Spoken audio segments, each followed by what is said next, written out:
सबसे पहले नजर डालते हैं अब तक की बुलेटिन।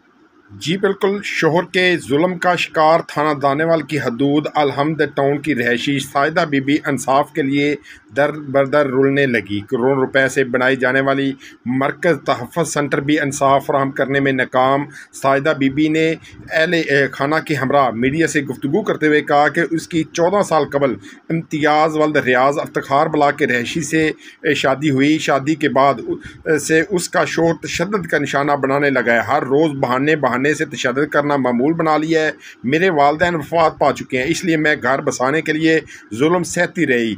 22 सितंबर को सुबह 10 बजे के करीब खाने के बहाने मारना पीटना शुरू कर दिया। डंडों मुक्कों से मारता रहा।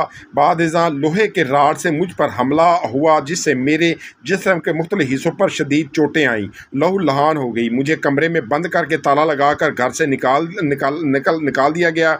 मेरे शोर मचाने पर अब्दुल जब्बार वल्द खुदा बख्श वसीम मौके पर पहुंचे, जिस पर मेरे शोहर ने मुझे बालों से पकड़कर कमरे से बाहर निकाल दिया और जान से मारने की धमकी देते हुए तलाक देने का कहते हुए घर से निकल गया। साहिदा बीबी ने बताया कि मैंने अपने ऊपर होने वाले तशद्दुद की इतला मुकामी पुलिस 15 तहफ़्फ़ुज़ मरकज़ समेत शिकायत सेल DP ऑफिस में दी, लेकिन कहीं भी कोई सुनवाई ना हुई। मेरे मेडिकल होने के बावजूद ना तो मुकदमा दर्ज किया गया, ना ही कोई कार्रवाई अमल में लाई गई है। साहिदा बीबी ने कहा कि लाखों रुपए लगाकर बनाए गए तहफ़्फ़ुज़ सेंटर भी इंसाफ फराहम करने में नाकाम है। मैं अपने बच्चों के साथ दर बदर की ठोकरें खा रही हूँ, लेकिन मुझे इंसाफ नहीं मिल रहा। मुझे इंसाफ फराहम किया जाए।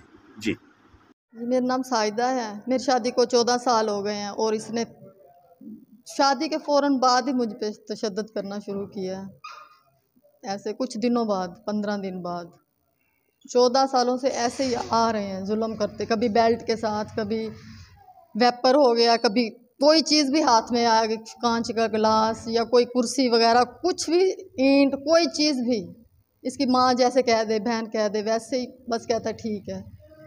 उनका जैसे मैं जवाब अगर दूँ ना, गालियाँ देता है गंदी गंदी, पता नहीं डंडों से मारता है क्या क्या कुछ। अब आ गई है दानेदार में